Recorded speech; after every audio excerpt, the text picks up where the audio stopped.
پہلا کام ہم نے رمضان کا روزہ رکھنا ہے ایمان اور احتساب کے ساتھ، گناہوں کو، جھوٹ کو، فراڈ کو، لغویات کو چھوڑ کر ہم نے روزہ رکھنا ہے پابندی کے ساتھ، 5 وقت کی نماز باجماعت پڑھنی ہے۔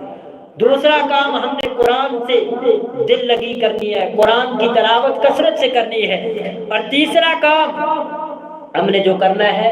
ہم نے صدقہ و خیرات کثرت سے کرنا ہے۔ اور چوتھا کام کون سا کرنا ہے؟ فرمایا رمضان کے مہینے کے اندر ایک دوسرے کو روزہ افطار کروانا ہے۔ یہ بھی کوئی چھوٹا عمل نہیں ہے،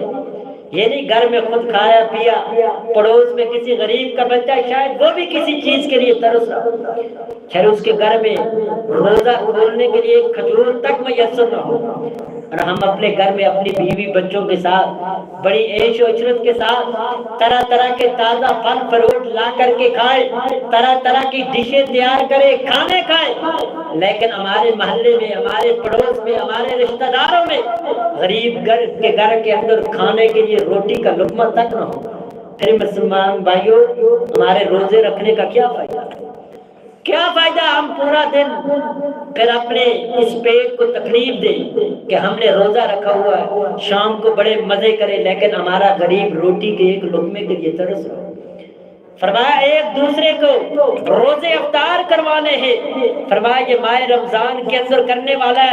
سب سے خاص عمل ہے، کیونکہ نبی کریم صلی اللہ علیہ وسلم نے فرمایا، اللہ کے محبوب پیغمبر نے فرمایا کسی کو روزہ کھلوانا اس کا کتنا ثواب ہے، کھجور سے نہیں، طرح و تازہ پھل فروٹ سے نہیں، بلکہ اللہ کے محبوب پیغمبر علیہ السلام نے فرمایا اگر کوئی مسلمان دوسرے مسلمان کو پانی کے ایک بوند سے روزہ کھلواتا ہے تو اللہ تبارک و تعالیٰ اس کو بھی اجر و ثواب عطا کرتے ہیں، پانی کے ایک بوند سے۔ آئیے نبی کریم صلی اللہ علیہ وسلم کی حدیث مبارکہ سنیے، آپ علیہ السلام نے فرمایا کہ من فطر صائما کان لہ مثل اجر غیر اللہ لا ينقص من اجر الصائم شیء۔ نبی کریم صلی اللہ علیہ وسلم نے فرمایا جس نے کسی دوسرے مسلمان روزے دار بھائی کو روزہ کروایا تو اللہ تبارک و تعالیٰ جتنا اس کو روزہ رکھنے کا ثواب عطا کرتے،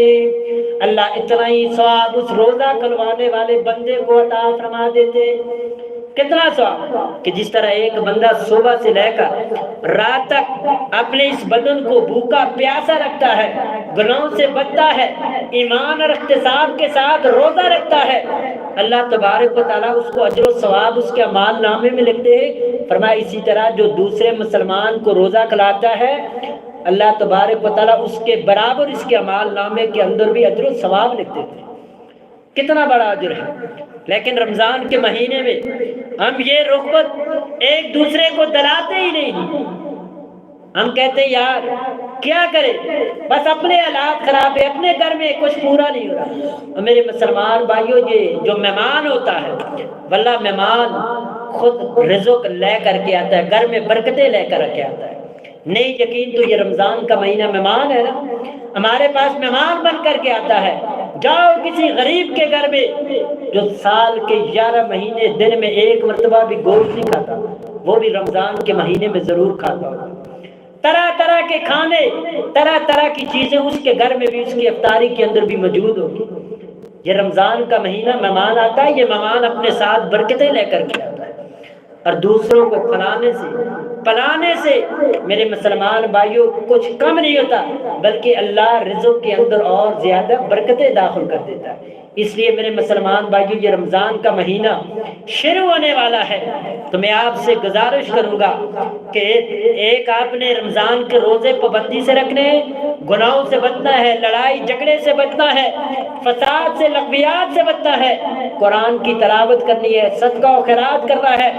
زیادہ سے زیادہ ایک دوسرے کو چاہے پانی کا ایک گھونٹ ہی کیوں نہ میسر ہو، ایک دوسرے سے روزہ کھلانا ہے، ثواب حاصل کرنا ہے، زیادہ سے زیادہ رمضان کے مہینے کے اندر بڑھ چڑھ کر کے نیکیاں کرنی ہیں، اپنی زندگی کے سارے گناہوں کے اللہ کے سامنے معافیاں مانگنی ہیں۔ اگر اللہ نے یہ مہینہ ہمیں دیا، یہ ہماری خوش نصیبی ہے کہ ہم اللہ سے گناہوں کو معاف کروا سکے۔ اگر میرے مسلمان بھائیوں ایک زندگی میں ایک اور بہار آئے، ایک موقع اللہ مجھے اور آپ کو اور دے، لیکن ہم اس میں بھی اللہ سے معافیاں نہ مانگ سکے، اپنے گناہوں